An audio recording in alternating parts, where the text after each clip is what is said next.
Hello class, my name is Amalik Yamas III. I'm an engineering major here at UTEP, and today I'm going to be discussing the controversy of separation of church and state. There are two sides to this conflict, a broad description generally Democrats and Republicans. Now these two parties have been at each other's throats for years, resulting in conflict and poor progression in politics. The US seems to become more and more divided every day because of small spats between political leaders. Today I hope to clear up some of this controversy. Some Republicans or conservatives would argue that America is a Christian nation and the Founding Fathers intended for the United States to be ran on Christian values, such as the Ten Commandments. One of their arguments is there are no quotes in the Constitution or Declaration of Independence that resemble the separation of church and state, and they're right. The quote came from Thomas Jefferson's letter to the Danbury Baptists, reassuring them that government could not interfere with religion. Line 9 states, "Believing with you that religion is a matter which lies solely between man and his God, that he owes account to none other for his faith or his worship, that the legitimate powers of government reach actions only and not opinions.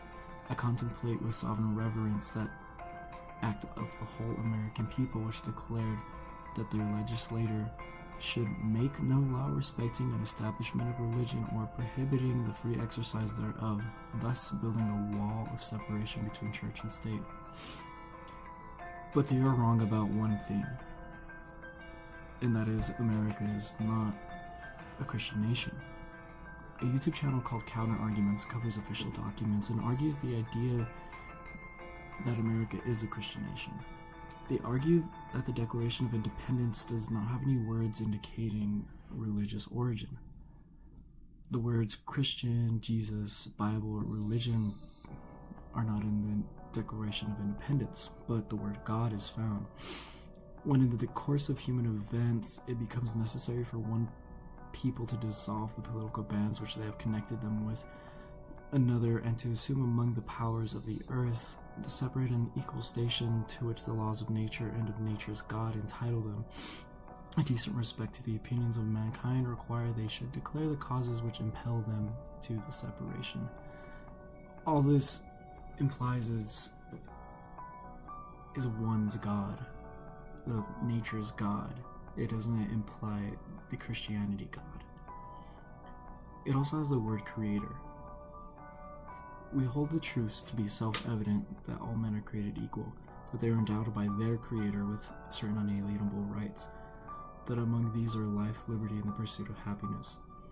All this implies is that each man is entitled to their own Creator.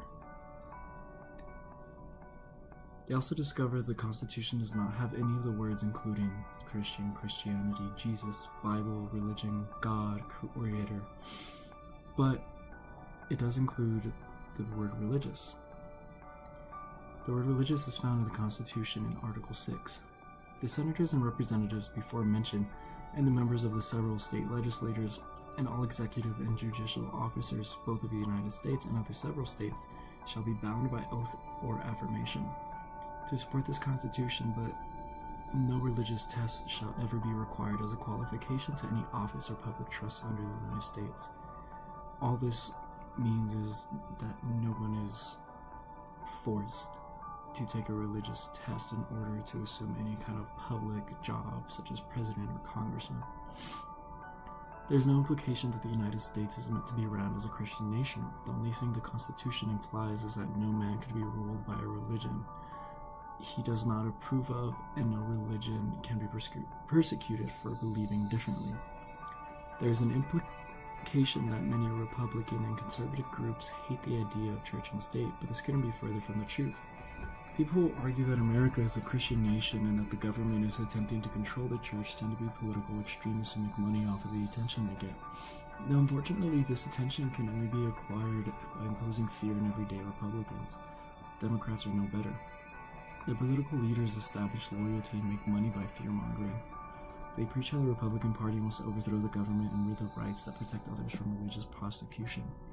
Donald Foster did a survey amongst the two groups to find out if everyday family-based people are as radical as media and political leaders paint them to be. First question to ask: true or false, the Puritans believed that religion was for everyone.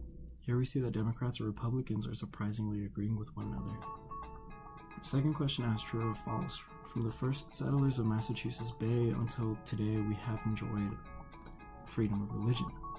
Again, we see that Republicans and Democrats are in agreement with one another. The third question asks true or false. Roger Williams, the founder of Rhode Island, believed that the religion of the Native Americans was an honorable faith, that they should not be converted to Christianity, and that no one should be forced to swear God's oaths.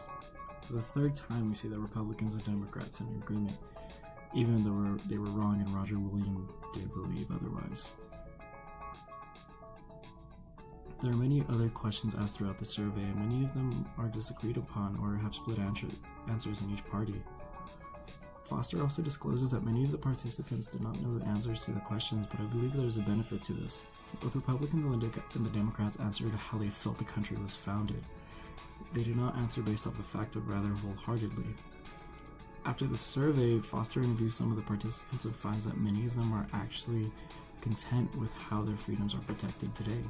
They're not as angry or aggressive as their political leaders.